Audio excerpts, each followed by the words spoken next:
North ఇండియాలో record స్థాయి టెంపరేచర్లు నమోదవుతున్నాయి. దీంతో కొద్ది రోజులుగా ఉత్తర భారత్ ఉడికిపోతోంది. ఢిల్లీ సహా చాలా రాష్ట్రాల్లో 50 డిగ్రీలకు పైగానే ఉష్ణోగ్రతలు నమోదవుతున్నాయి. దేశంలో అత్యధికంగా కాన్పూర్లో 48 డిగ్రీల సెల్సియస్ ఉష్ణోగ్రత రికార్డైంది. మహారాష్ట్రలోని నాగ్పూర్లో నిన్న 56 డిగ్రీలు నమోదైంది. ఇక మొన్న ఢిల్లీలో అత్యధికంగా 52 డిగ్రీల సెల్సియస్ ఉష్ణోగ్రత నమోదైంది. అలాగే రాజస్థాన్, హర్యానా, పంజాబ్, బీహార్లలో వడగాడ్పులు ఉక్కిరిబిక్కిరి చేస్తున్నాయి. ప్రజలు ఇళ్ల నుంచి బయటకు రావాలంటేనే హడలిపోతున్నారు. ఇళ్లలో ఉన్నా ఎలాంటి ఉపశమనం లభించలేదు. ఇక ప్రజలు అప్రమత్తంగా ఉండాలంటూ హెచ్చరించింది భారత వాతావరణ శాఖ.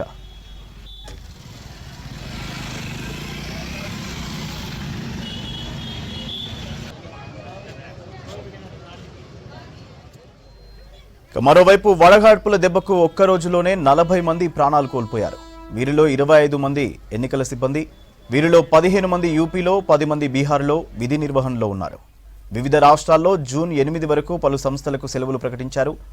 జార్ఖండ్లో ఎండలకు గబ్బిలాలు, ఇతర ప్రాణులు కూడా నేలరాలిపోతున్నాయి.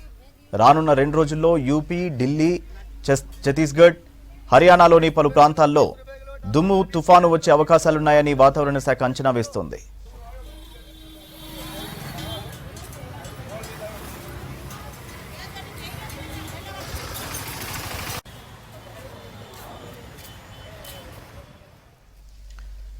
నార్త్ ఇండియాలో రికార్డు స్థాయి టెంపరేచర్లు నమోదవుతున్నాయి.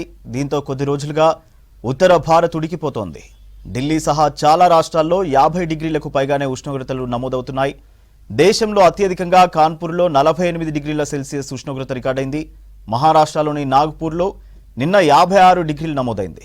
ఇక మొన్న ఢిల్లీలో అత్యధికంగా 52 డిగ్రీల సెల్సియస్ ఉష్ణోగ్రత నమోదైంది. అలాగే రాజస్థాన్, హర్యానా, పంజాబ్, బీహార్లలో వడగాడ్పులు ఉక్కిరిబిక్కిరి చేస్తున్నాయి.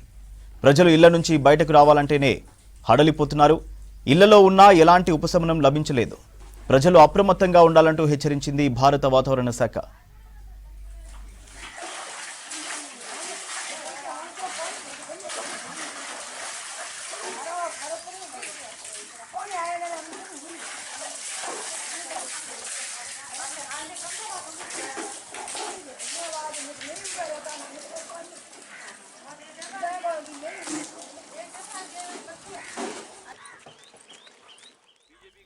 మరోవైపు వడగాడ్పుల దెబ్బకు ఒక్క రోజులోనే 40 మంది ప్రాణాలు కోల్పోయారు.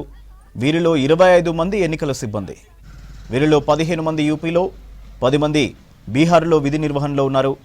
వివిధ రాష్ట్రాల్లో జూన్ 8 వరకు పలు సంస్థలకు సెలవులు ప్రకటించారు. జార్ఖండ్లో ఎండలకు గబ్బిలాలు, ఇతర ప్రాణులు కూడా నేలరాలిపోతున్నాయి. రానున్న 2 రోజుల్లో యూపీ, ఢిల్లీ, ఛత్తీస్గఢ్, హర్యానాలోని పలు ప్రాంతాల్లో దుమ్ము తుఫాను వచ్చే అవకాశాలున్నాయని వాతావరణ శాఖ అంచనా వేస్తోంది.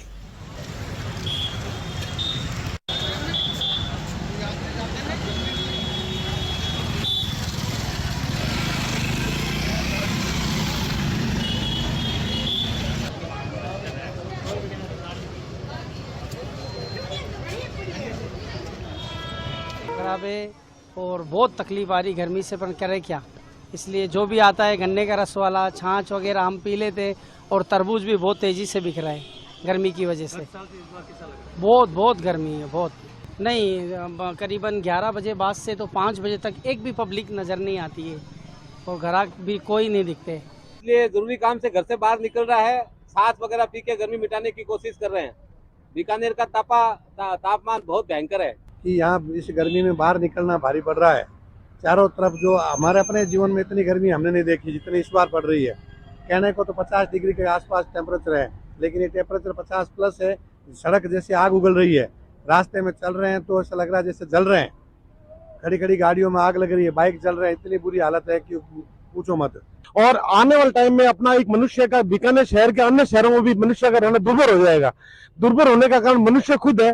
क्योंकि अगर बीकानेर शहर की अगर बात करें तो बीकानेर शहर से लेकर जैसलमेर तक हजारों सैकड़ों बीघा कृषि भूमि जो कि कृषि भूमि थी उसको व्यवसायीकरण किया गया है, और वहां पर हजारों के और लाखों की संख्या में पेड़ थे, नीम के, बड़ के, अलग अलग तरीके की वनस्पतियां थी, उनको बिल्कुल साफ कर दिया गया कर दी गई है।